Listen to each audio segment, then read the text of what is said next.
നമ്മുടെ ഈ യോഗത്തിൻ്റെ അധ്യക്ഷൻ എൻ്റെ അയൽവാസി കൂടിയായ നൽവിക്ക, അദ്ദേഹത്തിൻ്റെ പ്രിയ പത്നി, എന്നെ കേൾക്കുന്ന പ്രിയപ്പെട്ട മാനസിക സാറിനെ ഓർക്കാതെ ഇവിടെ സംസാരിക്കാൻ കഴിയില്ല. എനിക്ക് അദ്ദേഹത്തിൻ്റെ നഷ്ടം നമ്മളെ കൂടുതൽ ഓർമ്മിപ്പിക്കുന്നതാണ്. പ്രവൃത്തി ദിവസമായതുകൊണ്ട് തന്നെ കോടതി മുടക്കി വരാൻ പറ്റാത്തതുകൊണ്ട് തന്നെയാണ് അത് കഴിയാറ്. അതിന് മുമ്പായിരുന്നെങ്കിൽ കുഴപ്പമില്ലായിരുന്നു. ഇപ്പോൾ അങ്ങനെ ഒരു ദിവസം കൂടിയുണ്ട്. ഇന്ന് എറണാകുളം കൺസ്യൂമർ കമ്മീഷൻ ഇന്ന് അവധി പ്രഖ്യാപിച്ചിരിക്കുന്നു. അപ്പോൾ അതുകൊണ്ട് ആണ് ഇവിടെ സംസാരിക്കാൻ എനിക്ക് കഴിയുന്നു.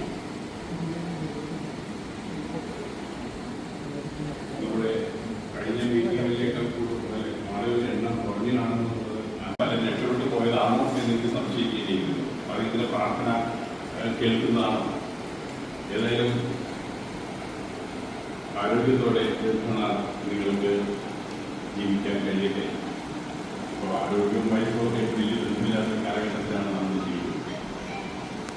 അപ്പോൾ അതുകൊണ്ട് തന്നെ അത് എങ്ങനെയാണെന്ന് പറയാൻ കഴിയും. എങ്കിൽ ആരോഗ്യത്തെ സൗഖ്യം എല്ലാവർക്കും നേരിടും.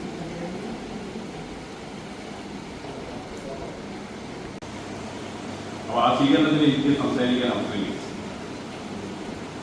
അപ്പോൾ കൊച്ചി കോർപ്പറേഷൻ്റെ പുതിയ സാരഥ്യം ഏറ്റെടുത്തവർ പഴയ ഭരണസമിതിയിലെ ഭൂരിപക്ഷം ആളുകളും പരാജയപ്പെടുകയോ അവരുടെ അംഗങ്ങൾ കുറയുകയോ ചെയ്തപ്പോഴാണ് പുതിയ ഭരണസമിതി അധികാരം. കൊച്ചി നഗരസഭയെ സംബന്ധിച്ചിടത്തോളം 10 മിനിറ്റ് കഴിയുമ്പോൾ തിരിച്ചു വന്നിട്ട് പറഞ്ഞു വയറിളക്കത്തിൻ്റെ 6 ഗുളിക കൊടുത്തുവിട്ടുന്നതാണ്. അതായത് ഈ സംഭവം ഒരു മനുഷ്യന് വായിക്കാൻ സന്തോഷങ്ങൾ പങ്കുവയ്ക്കുന്നതിന്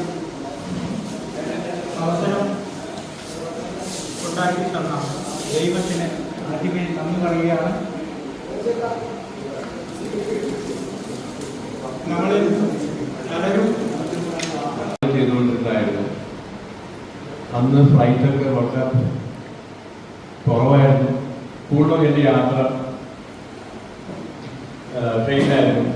അങ്ങനെ ട്രെയിൻ യാത്ര ചെയ്ത് എനിക്ക് ഒരുപാട് ആൾക്കാരെ പരിചയപ്പെടാൻ അവരുമായിട്ട് ഇൻട്രാക്ട് ചെയ്യാനും പറ്റി. ആദ്യത്തെ ഫ്രണ്ട് വന്ന് ദേവപ്രസാദ് ആയിരുന്നു. നിങ്ങൾക്ക് എല്ലാവർക്കും അറിയാം. DP എന്ന് വിളിക്കുന്നത് കൂടുതലും ഫ്ലൈറ്റൊക്കെയാണ് ഹൈദരാബാദിലും. സെക്രട്ടറി പെൻഷൻ മറ്റ് ഭാരവാഹികളെ, ഇന്നിവിടെ മുഖ്യ പ്രഭാഷണം നടത്തിയ നമ്മുടെ കുടുംബത്തിലെ ഒരു അംഗമായ